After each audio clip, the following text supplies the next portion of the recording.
አብዛኞቻችን ተጨማሪ ገቢ የሚያስገኘንን የፓርት ታይም ስራ መስራት እንፈልጋለን። ነገር ግን ምን አይነት ስራ መስራት እንደምንችል እንዲሁም ደግሞ እንዴት አድርገን እነዛን ስራዎች እንደምናገኛቸውና እንደምንሰራ ላናውቅ እንችላለን።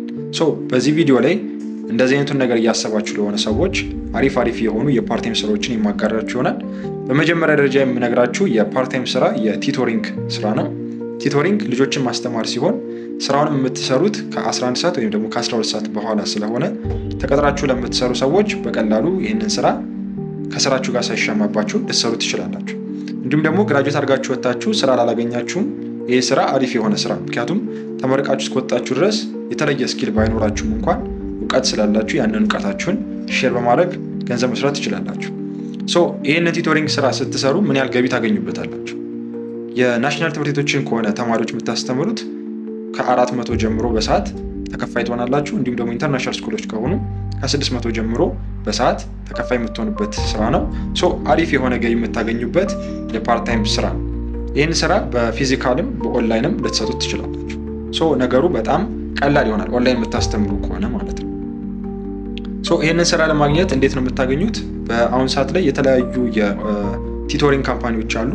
እነዛ ጋር ኮንታክት በማድረግ ማስተማር እፈልጋለሁ ብላችሁ ከነሱ ጋር ዲል በማድረግ የሆነ ያክል ፐርሰንቴል ቆርጠውባችሁ የምትሰሩት ስራ ነው። ከዛም በተጨማሪ ደግሞ በግላችሁም ተንቀሳቅሳችሁ የተለያዩ ማስታወቂያዎችን ሰርታችሁ ማስተማር የሚፈልጉ የተለያዩ ቤተሰቦች ስላሉ እነዛን ሰዎች ኮንታክት በማድረግ ማስተማር እና ይህንን ነገር መስራት ትችላላችሁ ማለት ነው።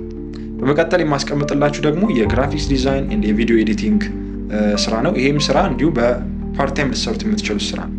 የተለያዩ ስራዎች ሲኖሩ እንደዚህ አይነት ስራዎች በሆነ ያክል ስኬጁል ተሰጥቷችሁ እነዛን ስራዎች እንድታጠናቅቁ ይደረጋል። እናንተ ከስራችሁ ተመልሳችሁ ስትመጡ ሊሆን ይችላል፣ ወይም ደግሞ ባላችሁ ታይም እነዛን ስራዎች ወይም ፕሮጀክቶቹን በማጠናቀቅ በማስገባት ለሚመለከተው አካል ወይም ደግሞ ለሰጣችሁ ያንን ስራ ለሰጣችሁ ሰው የሆነ ያክል ገንዘብ ታገኙበታላችሁ ማለት ነው። ነገር ግን ይሄ ስራ ምን ይፈልጋል? ስኪል ይፈልጋል። የግራፊክስ ዲዛይን እውቀት እንዲሁም ደግሞ የቪዲዮ ኤዲቲንግ እውቀት ያስፈልጋል ማለት ነው። ይህንን ስራ ለማግኘት የተለያዩ የግራፊክስ ዲዛይን እና የቪዲዮ ኤዲቲንግ ተቋማት አሉ ይህንን ስራ የሚሰጡ። ከነዛ ሰዎች ጋር ኮንታክት በማድረግ ስራውን ማግኘት ትችላላችሁ። ከዛም በተጨማሪ ደግሞ በአሁኑ ሰዓት ላይ በጣም ስራውን ቀላል የሚያደርግላችሁ የአፕወርክ እና ፍሪላንሰር የሚባሉ ትልልቅ የውጭ ድርጅቶች አሉ። እነዚህ ጋር በቀላሉ ዌብሳይታቸው ላይ ገብታችሁ ሳይን አፕ በማድረግ እነዚህ ነገሮች ላይ መስራት ትችላላችሁ። በዚህም ላይ ደግሞ በጣም ብዙ ቪዲዮዎች ተሰርተዋል።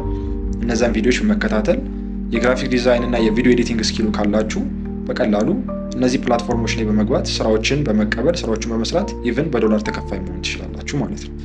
ከዛም በተጨማሪ ደግሞ ሌሎች በጣም ብዙ አይነት ስራዎች እዚያው አፕወርክ ላይ እና ደግሞ ፍሪላንስ ላይ ብዙ ስላሉ እነዛ ስራዎችን መስራት ይችላል። ለምሳሌ ያክል የዳታ ኢንትሪ ብዙ የተለየ እውቀት አይፈልግም። ዳታዎችን ኢንትሪ ማድረግ ነው። በጣም ብዙ ታይም ቴክ የሚያደርጉ ስለሆኑ እነዛን ስራዎች በቀላሉ ለሌሎች ሰዎች አውትሶርስ ያደርጉታል። እናንተ እነዛን ስራዎች በመውሰድ ዳታዎችን በማስገባት በተባለው በተሰጣችሁ ዴድላይን መሰረት ካስገባችሁ በኋላ ገንዘብ እርን ማድረግ ትችላላችሁ ማለት ነው። እነዚህ በቀላሉ ልታገኟቸው የምትችሏቸውና ልትሰሯቸው የምትችሏቸው ስራዎች ናቸው።